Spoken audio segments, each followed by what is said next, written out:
tinuring kong mortal na kaaway. Siya pala ang tunay kong ama.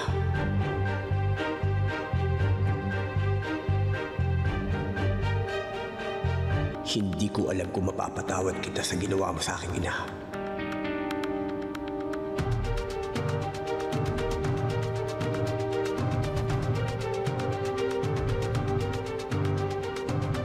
Nang dahil sa pagpapabaya mo sa akin,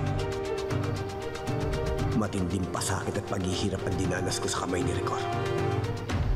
Ngayon, nakita na kita. Hindi ko alam kung ano mararamdaman ko.